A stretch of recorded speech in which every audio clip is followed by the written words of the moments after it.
வணக்கம். நான் உங்கள் அன்பான சயின்டிபிக் வேதிக் அஸ்ட்ராலஜர் அஸ்ட்ரோரண்டி பேசுகிறேன். நல்லது நினைப்போம், நல்லதே நடக்கும். சயின்டிபிக் வேதிக் அஸ்ட்ராலஜி முறையில ஒளி தத்துவம் நம்மளுடைய வாழ்க்கையில பூர்வ ஜென்ம கர்மா எப்படி நம்ம வாழ்க்கை சம்பவங்களாக உருவடிக்கிறது, சாதகமான சம்பவங்களாகவும் சாதகமற்ற சம்பவங்களாகவும் எந்த அடிப்படையில உருவெடுக்குதுங்கிறது நம்ம பார்த்துட்டு இருக்கோம். அந்த அடிப்படையில பாத்தீங்கன்னா இந்த வீடியோல நம்ம மீனராசிக்காரர்களுக்கு 2025-26 எத்தகைய ஒரு ஆண்டுகளாக வரப்போகிறது என்பதை நம்ம கொஞ்சம் டீட்டெயிலாக பார்க்க போகிறோம். அதுக்கு முன்னாடி நம்ம சேனல் ஃபஸ்ட் டைம் வரவங்க மறக்காமல் சப்ஸ்கிரைப் பண்ணுங்கள். உங்களுக்கு பிடித்த வீடியோஸை ஃப்ரெண்ட்ஸ் அண்ட் ரிலேட்டிவ்ஸ்க்கு ஷேர் பண்ணுங்கள். இப்போ பார்த்தீங்கன்னா மீனராசிக்கு 2025-26 எப்படி ஒரு தாக்கத்தை கொடுக்க போகுதுன்னு பார்க்க முன்னாடி 25 மார்ச் ஏப்ரலில் என்ன மாதிரி ஒரு பயிற்சி வருதுன்னு பார்த்தீங்கன்னா சனி பயிற்சி, ராகு கேது பயிற்சி, குரு பயிற்சி, 3 மிகப்பெரிய பயிற்சியும் 2025 ஆண்டின் முற்பகுதியில் நடக்குது. குறிப்பாக மார்ச் ஏப்ரல் மாதம் நடக்குது. ஸோ அத்தகைய ஒரு மாற்றம் மீனராசிக்காரர்களுக்கு அடுத்த ஒரு 2 வருஷத்துக்கு எப்படி ஒரு வாழ்க்கை சம்பவங்கள், வாழ்க்கை மாற்றத்தை கொடுக்க போகுது அப்படிங்கிறத நம்ம பார்க்கும் பொழுது, மீனராசி அதிபதியாகிய குரு 3ஆம் இடத்துல இருந்து 4ஆம் இடத்துக்கு போகிறார். 4ஆம் இடத்துக்கு போய் என்ன பண்றார்? தொழில் ஸ்தானத்தை பார்த்து 12ஆம் வீட்டை பார்த்து அதே சமயத்துல 8ஆம் வீட்டையும் பார்க்கிறார். அது ஒரு நல்ல மாற்றம். ஏன்னா 3ஆம் இடத்துல இருக்கக்கூடிய சுக்கிரனோட வீட்டுல இருந்த குரு 4ஆம் இடம் கேந்திரம் ஏறி 10ஆம் இடம் அதோட ஓன் வீடாகிய 10ஆம் இடத்தை பார்ப்பது வேலை தொழில் விஷயத்துக்கு நல்ல விஷயங்கள், நல்ல ஒரு முன்னேற்றம், நல்ல ஒரு நிலைத்த தன்மையை கொடுக்கக்கூடிய அமைப்பு தவறில்லை. அதே சமயத்துல கொஞ்சம் இதுவரைக்கும் கொஞ்சம் குடுக்கல் வாங்கல், பண விஷயங்கள், பணம் போக்குவரத்து எல்லாம் கொஞ்சம் ஸ்தம்பித்து ரொம்ப டைட்டா இருக்கக்கூடிய அமைப்பெல்லாம் கொஞ்சம் நீங்கக்கூடிய அமைப்பு. அதே சமயத்துல ராகு லக்னத்துல ராசியில இருக்கக்கூடிய ராகு மீன ராசியில இருந்து 12ஆம் இடத்துக்கு விலகுது. 7ஆம் இடத்துல இருக்கிற கேது 6ஆம் இடத்துக்கு போகுது. அற்புதமான விஷயம். இது வரைக்கும் நம்மளுடைய பங்குதாரர்கள், நம்ம வாழ்க்கையில் நம்ம யாரை டீல் பண்ணிட்டு இருக்கோமோ, டே டு டே ஆக்டிவிட்டீஸ்ல கொலீக்ஸு, கஸ்டமர்ஸு, நமக்கு சப்ளை பண்றவங்க, பங்கு பார்ட்னர்ஸு, குடும்பத்துல பாத்தீங்கன்னா கணவனா இருந்தா மனைவி, மனைவியா இருந்தா கணவன், சகோதரர்கள், நம்ம டெய்லி நம்ம யாரை டே டு டே ஆக்டிவிட்டீஸ்ல ஒரு விஷயத்துக்காக மீட் பண்றோமோ அதுல ஒரு கருத்து வேறுபாடும் ஒரு டென்ஷனும் பிரச்சனையும் இருந்துட்டு இருந்தது கடந்த 23 கடைசியிலிருந்து 24 முழுக்க. 25ல பாத்தீங்கன்னா ராகு ராசியிலிருந்து விலகிறது ஒரு அற்புதமான ஒரு மாற்றம்.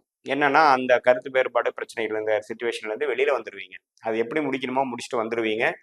அதுக்கப்புறம் வரக்கூடிய 25 ஏப்ரலுக்கு வரக்கூடிய அடுத்த 18 மாதங்கள் 1.5 வருடங்கள் பாத்தீங்கன்னா ராகு ராசிக்குள்ளே இல்லாமல் 12ஆம் இடத்துல இருக்கிறனாலையும், கேது 6ஆம் இடத்துல இருந்து கடன் நோய் எதிரை குறைப்பதனாலையும் பழைய பிரச்சனையும்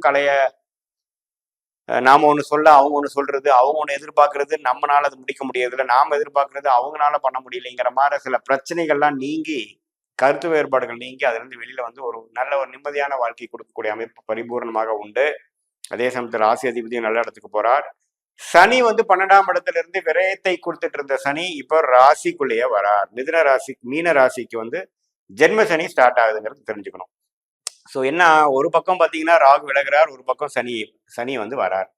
ஸோ ராகு விலகிறது நான் சொன்ன மாதிரி கருத்து விஷயங்கள், மென்டலா நமக்கு இருக்கக்கூடிய சில அஃப்ளிக்ஷன் பிரச்சனைகள், மன அலைச்சல்கள், மன உளைச்சல்கள், டென்ஷன், டிப்ரெஷன் இதெல்லாம் கொஞ்சம் நீங்கி சனி லக்னத்துக்கு ராசிக்குள்ள என்னன்னா அதிகமான உழைப்பு. சில விஷயங்களை என்னதான் சில விஷயங்கள் சால்வ் பண்ணிட்டாலும் இன்னும் கொஞ்சம் அதிகமா உழைத்து தான் நம்ம ஈடேற முடியும். டைட்டான ஒரு ஸ்கெடியூல். மாணவர்களாக இருந்தால் நம்ம ஒரு எக்ஸாம்ல இருக்கிற ஒரு ஆங்ஷைட்டி, ஒரு ஃபியர். இதே வேலையில் இருக்கிறவங்களுக்கு பார்த்தீங்கன்னா கொஞ்சம் அதிகமான வேலை பளு, நமக்கு கம்ஃபர்டபுளா இல்லாத ஒரு இடத்துல போய் ஒர்க் பண்ணக்கூடிய அமைப்பு, லாங் ஹவர்ஸ், அது மாதிரி விஷயத்தை கொடுக்கக்கூடிய அமைப்பு ஜென்மசனி கட்டாயம் கொடுக்கும். பட் என்ன நீங்க தெரிஞ்சுக்கணும்னா அது குருவோட வீட்டுல தான் சனி போறாரு ஒழிய நம்ம பாவத்துமாக இருந்து ஜாதகரை வலுப்படுத்த ரொம்ப பாதிக்க போறது இல்லை. நீங்க ஒரு பௌர்ணமிக்கு பக்கத்துல அல்லது குரு பார்வை பெற்ற சந்திரன் உங்க ஜாதகத்துல இருக்கும் பொழுது பெரிய பாதிப்பு இருக்காது. ஆனா நீங்க ஒரு அமாவாசை அருகில் பிறந்து சனி பார்வை பெற்ற சந்திரன், சனியோட சேர்ந்த சந்திரன், புனப்பு தோஷத்தில் இருந்த சந்திரன் எல்லாம் மாற ஒரு மீனராசிக்காரர்களா இருந்தீங்கன்னா கொஞ்சம் ஜென்மசனி தாக்கங்கள் அதிகமாக இருக்கும், மன உளைச்சல்கள் அதிகமா இருக்கும், கொஞ்சம் பிரச்சனைகள் கொஞ்சம் வந்துட்டு போகிற மாதிரி இருக்கும். பட் பொதுவா பார்க்கும்பொழுது ராகு விலகுனது ஒரு நல்ல விஷயம். குரு 4ஆம் இடத்துக்கு போய் ராசியை 10ஆம் இடங்கிற தொழில் ஸ்தானத்தை பார்ப்பது பார்த்தீங்கன்னா ஒரு புதிய முயற்சியை பெறக்கூடிய அமைப்புகள் உண்டு. ஸோ கண்டிப்பா பார்த்தீங்கன்னா இதுவரை சில விஷயங்களை உங்களால் சால்வ் பண்ண முடியலைங்கிறவங்களுக்குலாம் கொஞ்சம் நல்லா சால்வ் ஆகிற மாதிரியும், ஏன்னா 7ஆம் இடத்துல ராகு இருந்து சில பிரச்சனைகள், வம்பு வழக்கு பிரச்சனைகள்லாம் கொடுத்துட்டு இருந்தார். அதெல்லாம் கொஞ்சம் நீங்கி இப்போ 2025 ஏப்ரல்லேருந்து பார்த்தீங்கன்னா அந்த விஷயங்கள்லாம் கொஞ்சம் நீங்குது. ஸோ தவறு இல்லை. அந்த குடும்பத்தில் கருத்து வேறுபாடு அதெல்லாம் வந்து பயங்கர பிரச்சனையாக போயிட்டு இருந்தவங்களுக்கெல்லாம் கொஞ்சம் சுபிக்ஷமான ஒரு விஷயமா கொடுக்கக்கூடிய அமைப்புகள் கண்டிப்பாக உண்டு. ஸோ மீனராசிக்காரர்கள் பார்த்தீங்கன்னா குறிப்பாக இந்த ராகு கேது பயிற்சியும் பாசிட்டிவ், குரு பயிற்சியும் பாசிட்டிவ், சனி தான் ராசிக்குள்ள வர்றது பார்த்தீங்கன்னா சில நான் முதலே சொன்ன மாதிரி சில மன அழுத்தத்தையும் சில பிரச்சனைகளும் கொடுக்குமே ஒழிய ஓவராலாக பார்த்தீங்கன்னா அடுத்த கட்ட நடவடிக்கை வேணுங்கிற சில விஷயம் பாசிட்டிவாக போகக்கூடிய அமைப்பு தான் இருக்கு. எல்லா வேலையும் நீங்களே செய்ய வேண்டியதாக இருக்கும். கொஞ்சம் சப்போர்ட் இல்லாமல் இருக்கும். நேரங்காலம் பார்க்க முளைக்க வேண்டியதாக இருக்கும். நல்லா சாப்பிட்றதுக்கு நல்ல ஒரு இது கிடைக்காது.